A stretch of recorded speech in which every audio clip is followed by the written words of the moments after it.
3 ቀናት ብቻ ቀረው። ሁለተኛው የጊፍት ሪል ስቴት የሽያጭ ኤክስፖ ሰምቷል። በ2% ቅድመ ክፍያ ብቻ የቤት ባለቤት የመሆን ዕድል። ጊፍት ሪል ስቴት ከደንበኞች በቀረበልን ጥያቄ መሠረት ከሚያዝያ 23 እስከ ሚያዝያ 26 2017 የሚቆይ ታላቅ የሽያጭ መርሃ ግብር ዳግም አዘጋጅተናል። እርስዎ በዚህ የሽያጭ መርሃ ግብር ላይ በመሳተፍ የቤት ባለቤት እንዲሆኑ በክብር ተጋብዘዋል። መኖር በጊፍት መንደር። ለበለጠ መረጃ www.giftrealestate.com.et ድረገጻችን ላይ በመግባት መመልከት ይችላሉ። ወይም በስልክ ቁጥሮች 0984 65 65 65 ወይም 0979 65 65 65 አለበለዚያም 8055 መደወል ይችላሉ። ጊፍት ሪል ስቴት ማህበረሰብን ገነባለን።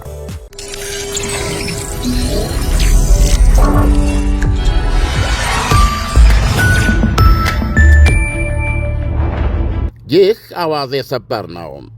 የሩሲያው ፕሬዝደንት ቭላዲሚር ፑቲን ከፊታችን ሚያዝያ 30 ጀምሮ ለ3 ቀናት የሚቆይ ተኩስ አቁም እንደሚያደርጉ አስታወቁ። ክሬምሊን እንደገለጸው ተኩስ አቁሙ ከሚያዝያ 30 እስከ ግንቦት 3 ይቆያል። ግንቦት 3 ሜይ 11 ሁለተኛው የዓለም ጦርነት ድል የሚከበርበት ቀን ነው። ክሬምሊን ያወጣው መግለጫ ፑቲን የተኩስ አቁም እርምጃውን የወሰዱት እንዳለፈው በከፊል ያልተከበረ የፋሲካ ተኩስ አቁም ሁሉ በሰብአዊ ምክንያቶች ነው። የአሜሪካ ፕሬዝደንት ዶናልድ ትራምፕ እንደሚናገሩት ከሆነ ሁለቱ ተዋጊ አገራት ራሽያና ዩክሬን በየሳምንቱ በጋራ የ5000 ወታደሮቻቸውን ሕይወት ይሰዋሉ በጦርነቱ ምክንያት። ዩክሬን ገና ምላሿን አላስታወቀችም። የክሬምሊን መግለጫ እንደሚለው ዩክሬንም ይህን የራሽያን ሐሳብ አፍላቂነት ተከትላም ለ3 ቀናት ተኩስ ማቆም አለባት። ሆኖም ዩክሬን ይህንን ጥሳ ውጊያ ውስጥ ብትገባም የራሽያ ፌዴሬሽን ጦር ኃይሎች በቂና ውጤታማ ምላሽ ይሰጣታል ብለዋል። በዚህ አጋጣሚ መግለጫው ራሽያ ያለምንም ቅድመ ሁኔታ የሰላም ድርድር ለማድረግ ዝግጁ መሆኗን ገልጿል። በእንዲህ እንዳለም የአሜሪካው ፕሬዝዳንት ዶናልድ ትራምፕ ከቫቲካን መልስ ለጋዜጠኞች በሰጡት መግለጫ ፕሬዝደንት ዘለንስኪ ክሬሚያ ልሳነ ምድርን ለሩሲያ ለመስጠት ፍቃደኛ መሆናቸውን አስታውቀዋል። እነዚህ ናቸው በዩክሬን ጦርነት ዙሪያ ያሉት አዲስ መረጃዎች። ዓለም አሁን እንግዲህ ከቅርብ ጊዜ ወዲህ ሩሲያ ሙሉ በሙሉ ሐሳብ በመቀበል ላይ ነው ያለችውና ሩሲያ ሐሳቧን ሙሉ በሙሉ አሳክታለች ተብሎ መገመት ይቻላል ወይ?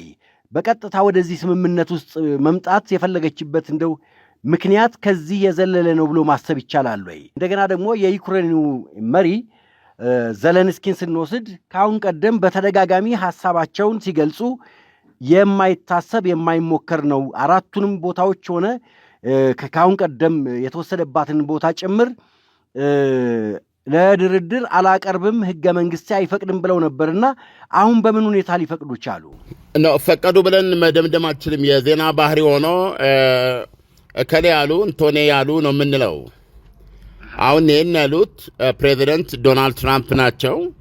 የሮማ ርዕሰ ሊቃነ ጳጳስ ፍራንሲስ የቀብር ሥነ ሥርዓት ላይ ሁለቱ መሪዎች ቅዳሜ ዕለት ቫቲካን ቅዱስ ጴጥሮስ ቤተ ክርስቲያን አንድ አዳራሽ ውስጥ ተነጋግረው ነበረ እና የዛ ንግግራቸው ጭብጥ ምንድን ነው ለሚለው የሰጡት ማብራሪያ ነው እና እሳቸው በሰጡት ማብራሪያ ቮሎዲሚር ዘለንስኪን ጨምተዋል ሲሉ ነው የገለጿቸው። ይህ ማለት ከዚህ በፊት ባለፈው የካቲት ወር በዋይት ሃውስ በዛ ኢንፌመስ በሆነ ማለት ነው ምናልባት በዓለም ዲፕሎማሲ ታሪክ በካሜራ ፊት እንዲህ አይነት ውርክብ አላየንም። ያንን ውርክብ በማስታወስ በዛን ጊዜ በደም ፍላትና በስሜት ይናገሩ የነበሩት ቮሎዲሚር ዘለንስኪ አይደሉም አሁን ያናገርኳቸው የጨመቱ ሰው ሆኖ ያገኟቸው ብለዋል። እና በዚህ ውይይታችንም የክሬሚያ ልሳነ ምድርን ላለፉት 10 ዓመታት 11 ዓመታት ሆኗል። አሁን በራሽያ የቆየች በጣም ስትራቴጂክ የሆነች ልሳነ ምድር ናት። በተለይም ራሽያ የሴባስቶፖል ወደብ የበጋ የክረምት ወደብ ነው። በበረዶ የማይዘጋ ወደብ ነው። የጥቁር ባህር ኃይሏ ዋና ጽሕፈት ቤት ነው። ጥቁር ባህር ላይ በወሳኝ መልኩ መገኘት የሚያስችላት በጣም ስትራቴጂክ የሆነ ልሳነ ምድር ነው እና ይህን ልሳነ ምድር ፕሬዚደንት ዘለንስኪ ለራሽያ እውቅና ለመስጠት በራሽያ ግዛትነት እውቅና ለመስጠት ዝግጁ መሆናቸውን ገልጸዋል።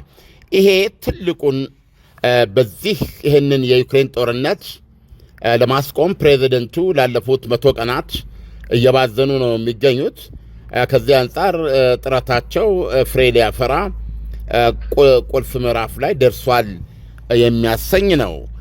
ሌላ ነገር ከኪየቭ በኩል ካልሰማን በስተቀር ይሄ ነው ለአንደኛው ጥያቄ መልስ። ሁለተኛ አክቹዋሊ የአሜሪካና የአውሮፓውያን የሰላም እቅድ ምን እንደሆነ አሁን በይፋ አውቀናል። ሮይተርስ የዜና ምንጭ ሁለቱንም ማየት ችሎ ባቀረበው ዘገባ የአሜሪካ የሰላም ሐሳብ የክሬሚያ ልሳነ ምድርና ራሽያ ኦልሬዲ በ2022 ፌብሩዋሪ 24 በጀመረችው ልዩ ወታደራዊ ዘመቻ መቆጣጠር የቻለቻቸውን በዩክሬን 4 ግዛቶች ውስጥ የሚገኙ መሬቶችን እንደያዘች ትቆያለች ወይም ዲፋክቶ የራሽያ ምድር ተደርገው ይቆጠራሉ። ይህንንም በተመሳሳይ ሁኔታ ዩክሬን እውቅና እንድትሰጥ ይጠይቃል።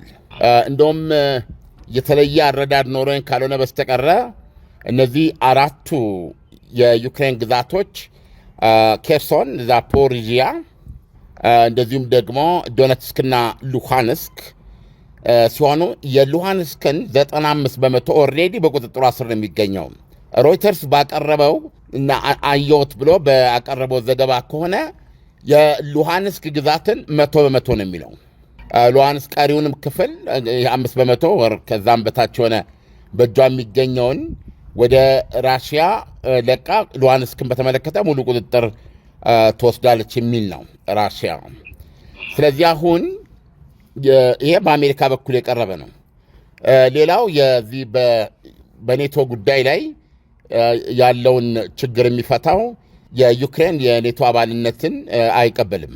ይህም እንግዲህ ዩክሬን የተኩስ አቁም ለማግኘትና የዘላቂ ሰላም ድርድር ለማድረግ ጦርነቱን ተኩስ አቁም ሊያቆመው ይችላል። ነገር ግን በወሳኝ መልኩ የሚያቆመው የሰላም ስምምነት ነው። የሰላም ስምምነት በሌለበት ሁኔታ ተኩስ አቁም አንደኛ፣ ሁለተኛ ሁለቱም ወገኖች በዚህ ተስማምተው የሚገኙ ሲሆን ነው ሊሆን የሚችለው። ስለዚህ በመካከላቸው ያለውን ግጭት በዘላቂነት የሚፈታ ስምምነት ለማድረግ እነዚህ አስፈላጊ ናቸው።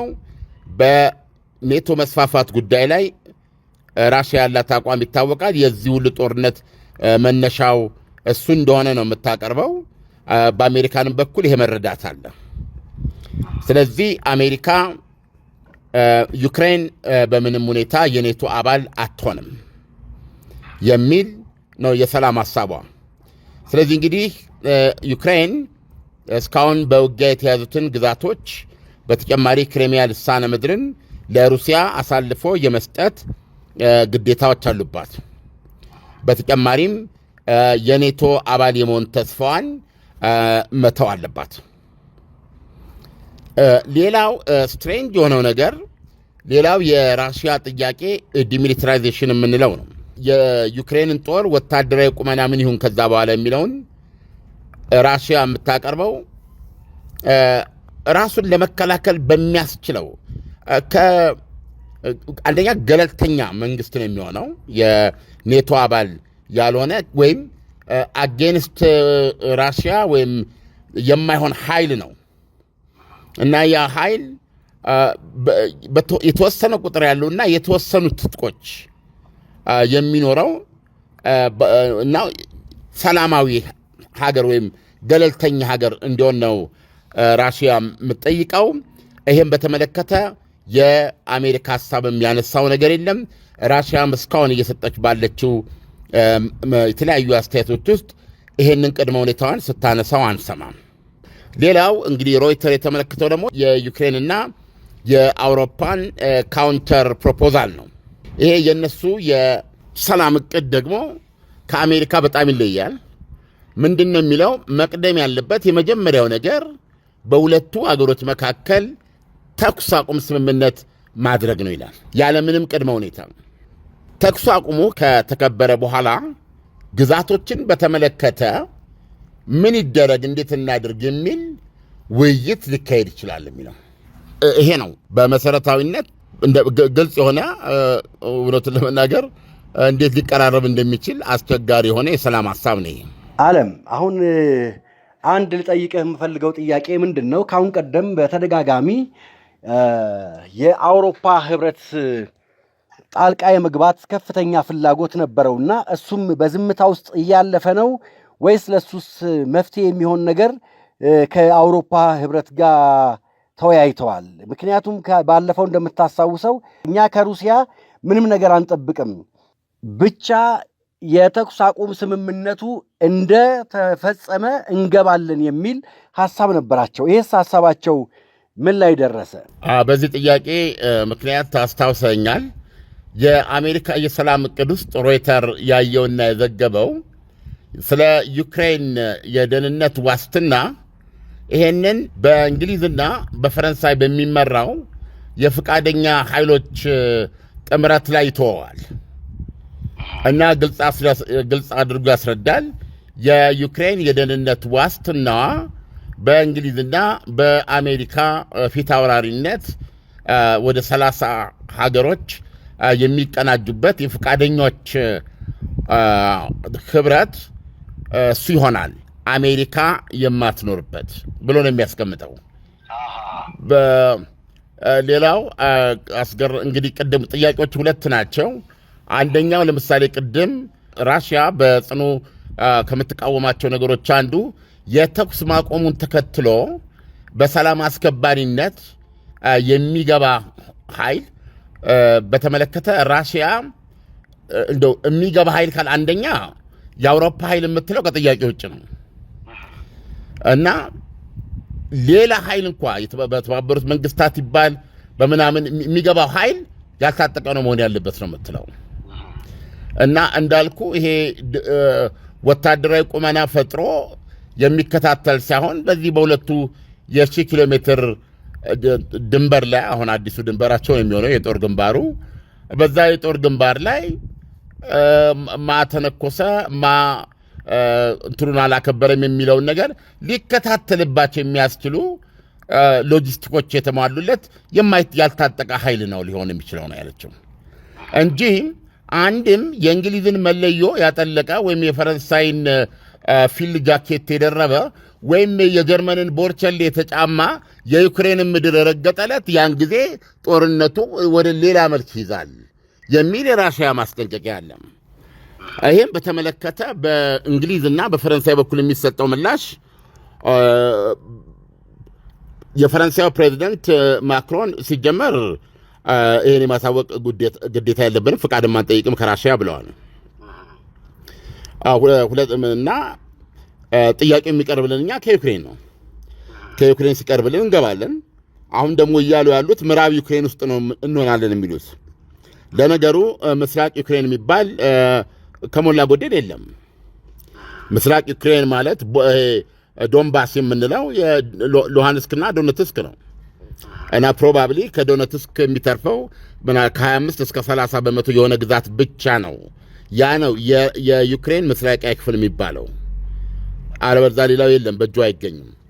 ስለዚህ በምዕራብ ዩክሬን ነው ኃይላቸውን ሊያስቀምጡ የሚችሉት ከጦር ግንባር ርቀው ማለት ነው እና የአየር ኃይልና የባህር ኃይል እንቅስቃሴ በማድረግ የአየር ክልሏንና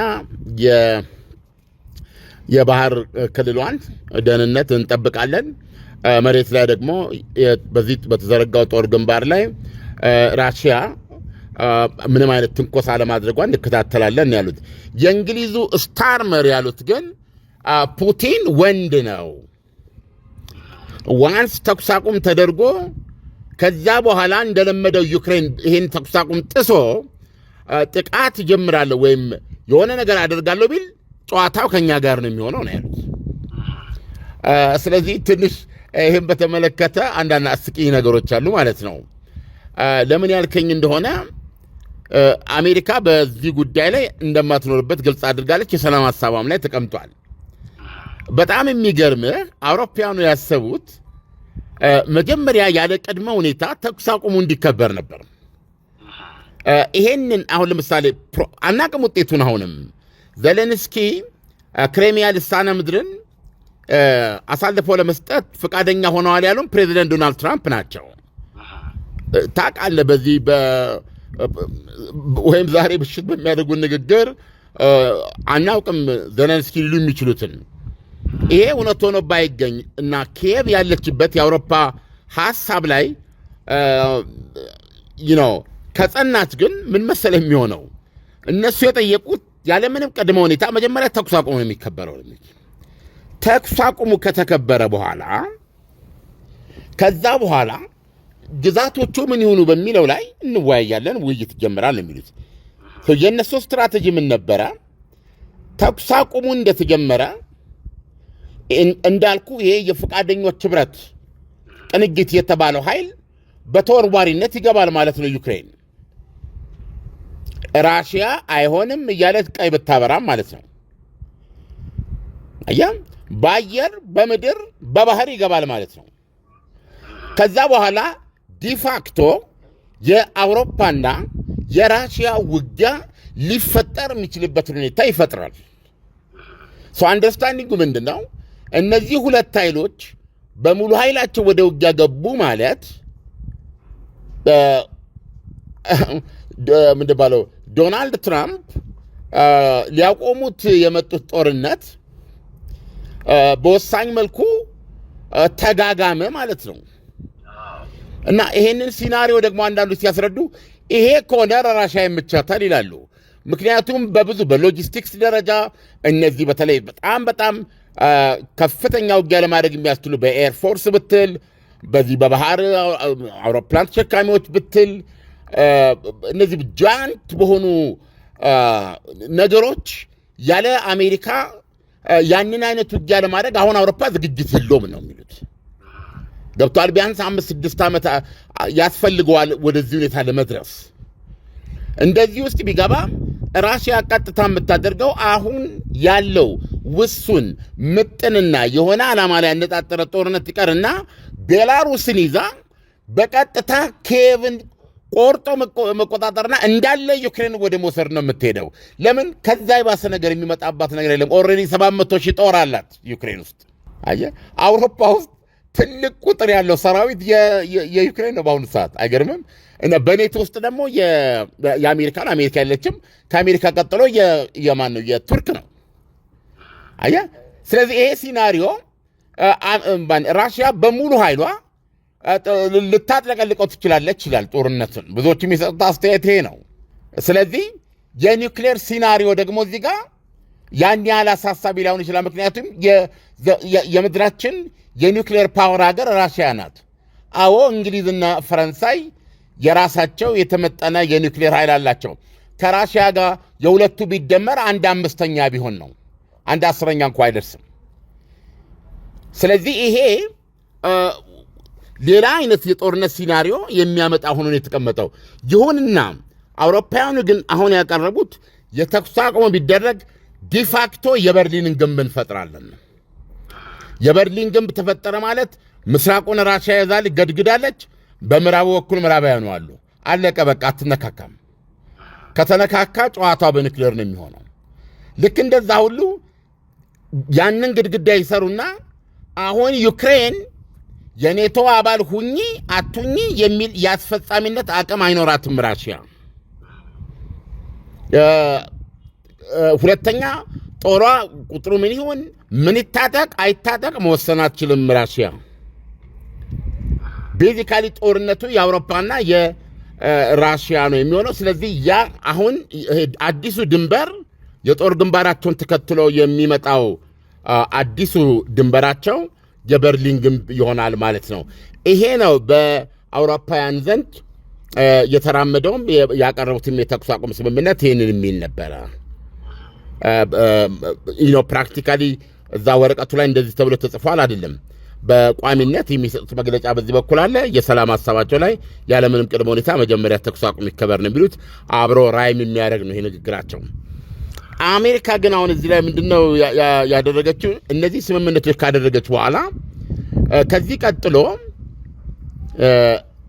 እነዚህን ነገሮች አሁን ራሽያን ወደ ሰላም ድርድሩ መታመጣት ኦልሬዲ ሁለት ነገር በእጇ አድርጋ ሆናል ማለት ነው። ራሽያ ክሬሚያ ልሳነ ምድርን ዴዡር ህጋዊ በሆነ መንገድ አሜሪካ ታውቃለች ማለት ነው በራሽያ ግዛትነቱ።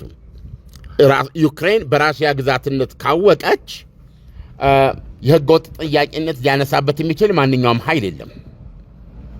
ምክንያቱም ዩክሬን እውቅና ሰጥተዋለች ማለት ነው።